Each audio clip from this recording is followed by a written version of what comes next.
नमस्कार, खबर सूत्र में आपका स्वागत है। मैं हूं आपके साथ भावना। चलिए बढ़ते हैं आज की ताजा खबरों की ओर। मध्य प्रदेश में ओबीसी आरक्षण को लेकर एक बार फिर बड़ा सवाल खड़ा हो गया है। 27% आरक्षण की सुनवाई के दौरान सरकार का एक भी मुख्य वकील अदालत में मौजूद नहीं रहा।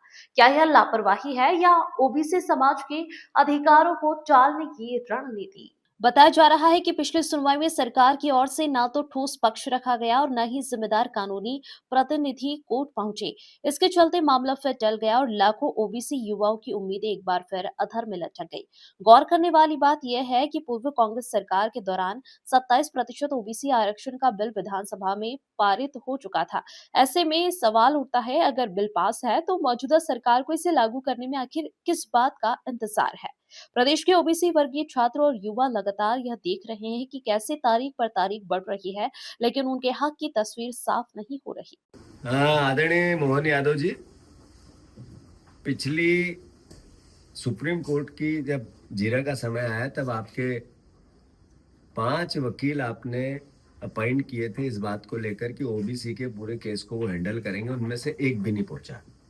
और जो पैनल लायर थे छोटे छोटे, जिनको केवल फाइल कागज इधर से उधर करने रहते हैं, तारीख आगे बढ़ानी रहती है, वो आपके कोर्ट में सरकार तरफ से तारीख आगे बढ़ाने के लिए पहुंचे।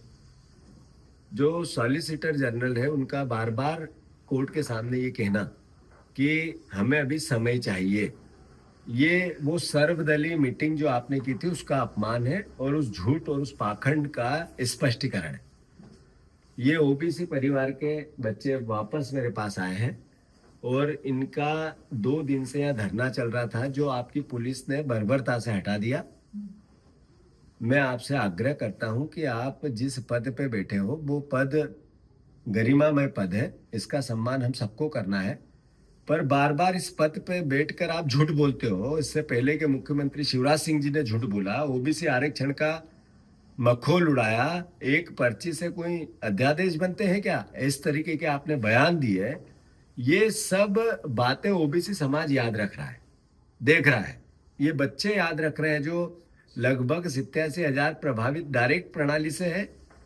करीब 10,000 से 15,000 बच्चों का जॉब अभी 87-13 के बीच की रुकी हुई है और इससे प्रभावित होने वाले बच्चे लाखों की तादाद में। अगर आप इस भावना को नहीं समझेंगे कि इन बच्चों की वेदना सरकार की वेदना है, इन बच्चों के माँ बाप पेट काट काट कर, कई बच्चे इसमें ओवर एज हो गए, जो माता पिता इस आस में कि मेरे बेटे की नौकरी लग जाएगी खून के आंसू रो रहे हैं। और मैं आपसे आग्रह करना चाहता हूं, इसको राजनीति का पुट मत दे। ये कांग्रेस बीजेपी का विषय ही नहीं है, ये हमारे मध्य प्रदेश के युवाओं का, इसके भविष्य का, इनके परिवार की वेदना का विषय है। तो मैं आग्रह करता हूं मोहन भैया, आप बहुत गंभीरता से इस विषय को लें। सही तरीके से आपके वकील जो गुमराह कर रहे हैं, आप प्रदेश को गुमराह कर रहे हो। आप किस दबाव में हो? वो भी अगर दबाव है तो आप थोड़ी कृपा करके वो भी प्रदेश के सामने लाओ। हम आपकी वेदना समझना चाहते हैं। और दबाव नहीं है तो अपने कर्म का निर्वहन करो।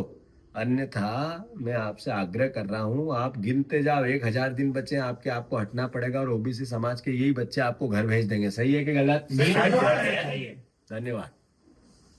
अब निगाह है मुख्यमंत्री डॉक्टर मोहन यादव पर टिकी है। क्या सरकार दलगत राजनीति से ऊपर उठकर ओबीसी युवाओं को उनका संवैधानिक अधिकार देगी, या 27% आरक्षण सिर्फ एक चुनावी वादा बनकर रह जाएगा?